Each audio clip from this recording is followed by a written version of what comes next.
Good morning. We'd like to welcome you to another edition of the Sunday School Review. This week's Sunday School lesson is entitled The Faith of a Centurion, and it's taken from Luke, the 7th chapter, verses 1 through 10.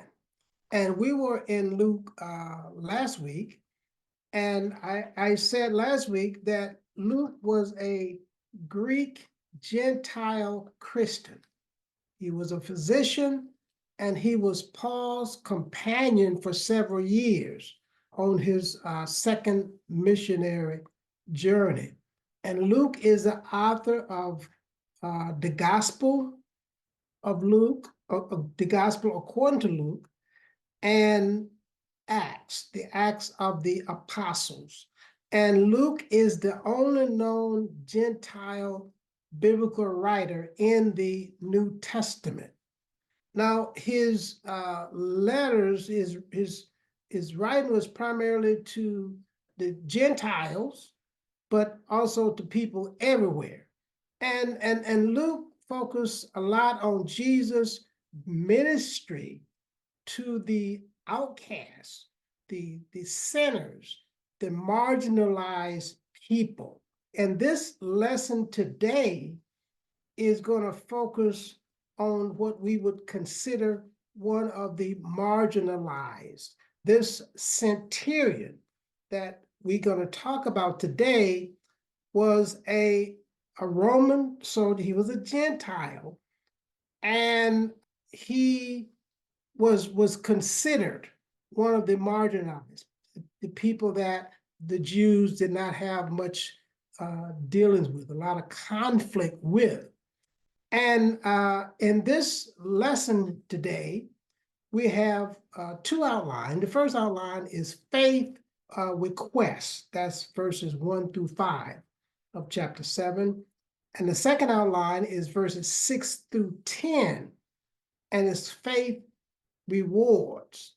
Now, in this lesson here, that is the 7th chapter of Luke, we're going to go there. Now, the characters in this lesson are the Jewish elders, a Roman officer, and actually the servant doesn't appear, but the Jewish elders and the Roman officer, and of course, Jesus. Now, let's look at the very first set of scriptures here, which starts the beginning of chapter 7. Now, verse 1. Now, when he had ended all his saying in the audience of the people, he entered into Capernaum. Now, this is Jesus. This is talking about Jesus. So Jesus had just finished up, as verse 1 tells, Jesus has just finished up a long teaching session. So he had just finished up a long teaching session, and he returns to his home base. His home base, or his hometown, was Capernaum. Basically, he goes home, basically. So he returns to his home base. That's what one tells. He had just finished up a long teaching session. Now he returns into Capernaum, which is his home base. In verse 2, and a certain centurion servant who was dear unto him was sick and ready to die. So Jesus returned to Capernaum, and he's encountered by the centurion's people, not the centurion himself. So in other words, we have this centurion, which is he was a high ranking official in the Roman army. So he represented the Roman government. Now, a centurion is an officer that's over 100 men, 100 soldiers. The centurion was commanding or leading 100 soldiers. So and his servant. Now, this centurion had compassion on his servant. Many of the people, the Romans, they didn't really care much about anybody. They didn't care much about their servants, but this centurion, as we're going to see read later on, he was a good person. This centurion had a servant that he loved dearly, and this servant was sick and ready to die. And verse 3 tells us, and when he heard Jesus, when he heard of Jesus, he sent unto him the elders of the Jews. So the centurion enlisted the help of the Jewish leaders. As I said, the centurion didn't go and meet Jesus himself, but he had heard about Jesus. And this lesson here is about the faith of the centurion, the faith of a centurion, okay? So the centurion never met Jesus, but he had heard about Jesus, and he believed in Jesus, and he had faith to believe that Jesus could heal his servant. So 3 says, and he heard of Jesus, so he heard about Jesus, and he sent unto him the elders of the Jews. So the centurion contacted the elders of the Jews, the elders, and requested of them to go to Jesus on behalf of his sick servant. Let's finish reading verse 3. He heard of Jesus, and he sent unto him the elders of the Jews. So he sent the elders, beseeching him that he would come and heal his servant. So the Syrian requested of the elders, go to Jesus. I've heard about him, and I have faith in him. I believe he can heal my servant. Go to him on my behalf and beg of him to heal my servant. That's what 3 tells us. So we can see here, this centurion had faith because he, even though he had met Jesus, he had heard about Jesus, and he had heard about, obviously, about his healing ability, and he had the faith to believe.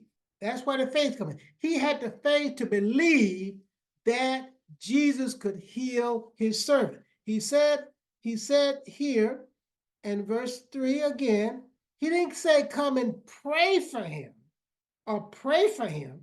He said that he would come and heal his servant, not just pray for him, heal him. So he had faith to believe that Jesus could heal him. Let's go to verse 4. And when they came to Jesus, that is the elders, in verse 4, when they came to Jesus, they besought him earnestly, saying that he was worthy for whom he should do this. In other words, let's read verse 5, and then we'll tie that in. For he loveth our nation, and he had built us a synagogue. That is the centurion. So the elders went to Jesus and told Jesus, this is a Christian man. He's a good man. You should help him. That's basically what they're saying. Let's read it again to be sure. And when they came to Jesus, that is the elders, they besought him earnestly, saying that he was worthy for whom he should do this. So they said, the man is worthy. And I'm going to tell you why he's worthy.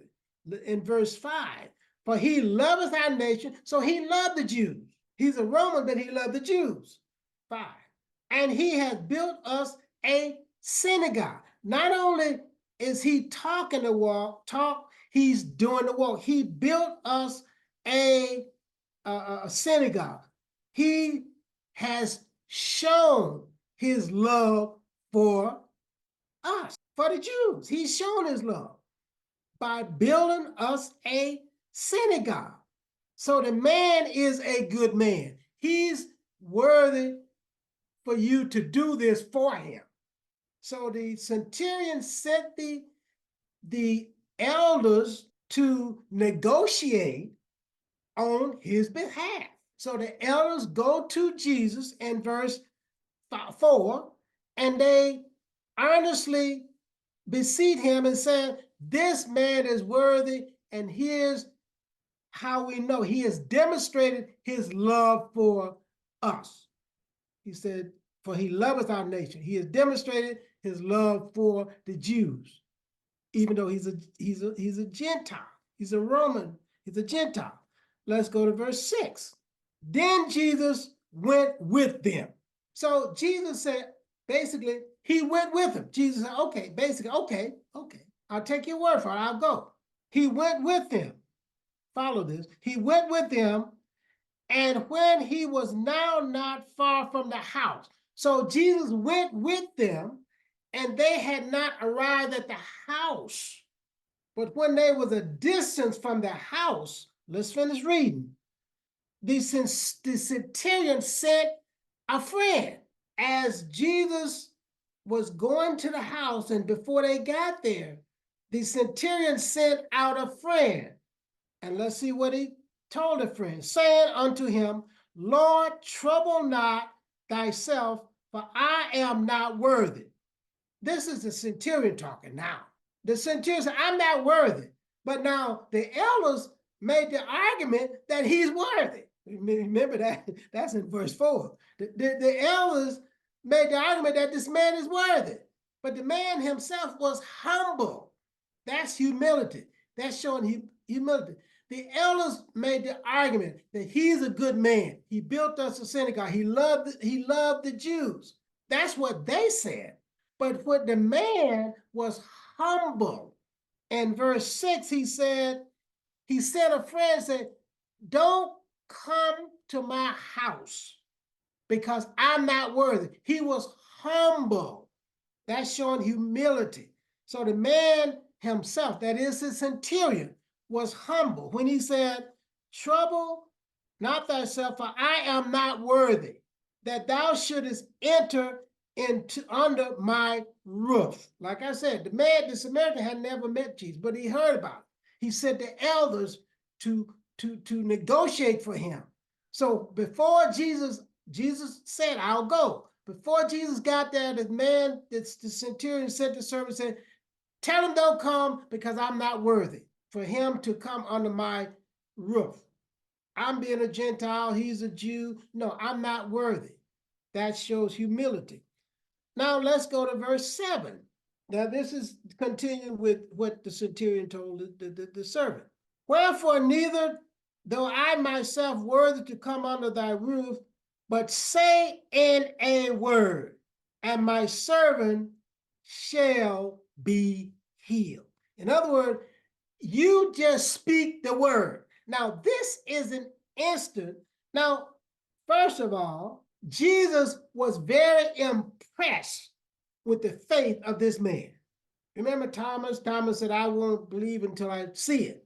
But this man says, look, I have faith that Jesus can heal.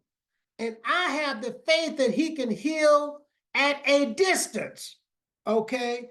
And so verse 7, which actually starts our second outline, actually second outline starts with 6, but we're in our second outline now. Wherefore, neither I thought myself worthy to come unto thee, but say a word, and my servant shall be healed, will be healed, not maybe, not just say the word and maybe my servant will be healed. He had the faith that Jesus could heal from a distance. Jesus did not have to come under his roof. He did not have to touch his servant in order to heal him. He had just that much faith to believe that.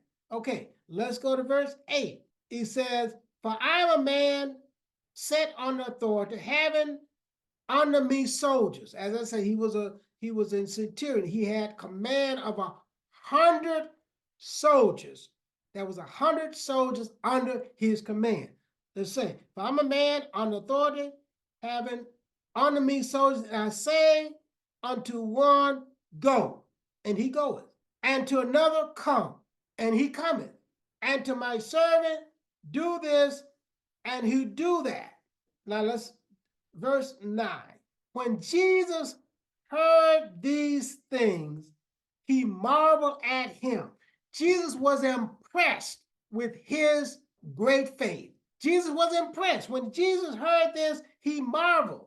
He was impressed and turned him about and said unto the people that followed him, I say unto you, I have not found so great faith, no, not in Israel.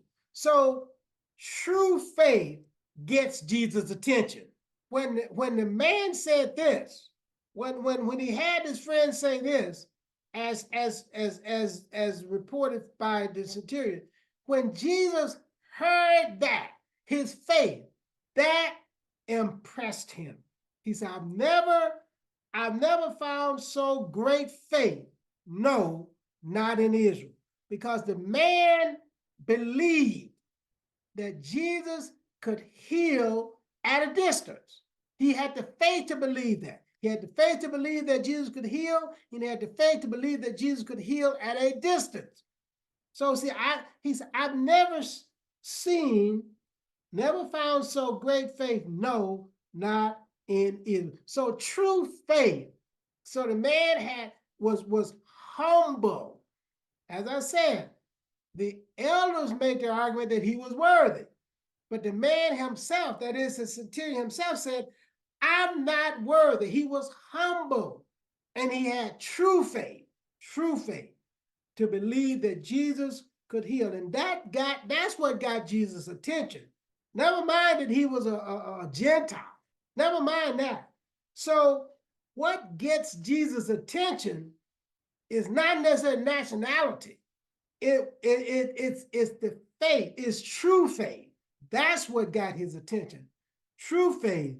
And so long as you have humility and faith, whether you be a Gentile or not, God will show mercy. And this example here, this account here, demonstrates that God showing mercy. God will show mercy to all people, so long as you have faith and humility. That's what got Jesus' attention, his humility and his true faith. That's what caught his attention. Never mind that he was he represented the Roman government. Never mind that he was a Gentile. Never mind that. The true faith is what got his attention. Verse 10, and they that were sent returned to the house, found the servant whole that had been sick. In other words, when Jesus sent the word, when he spoke the word, the servant was healed. That's all it took. The man demonstrated true faith and humility, and Jesus sent the word. The man had the faith to believe that Jesus could heal and that he could heal from a distance. Not like the occasion with Thomas. Thomas said, yeah, we saw Jesus, saying Jesus was crucified. No, I ain't gonna believe it. I ain't gonna believe it till I see it. I need to put my hand in his side, in his hand, to see. But this man had true faith to believe that Jesus could heal. He had the power to heal, and that he had the power to heal at a distance. And that's our lesson today, the faith of a centurion. We'd like to thank you for watching. We ask you to join us next week for another edition of the Sunday School Review. Thank you.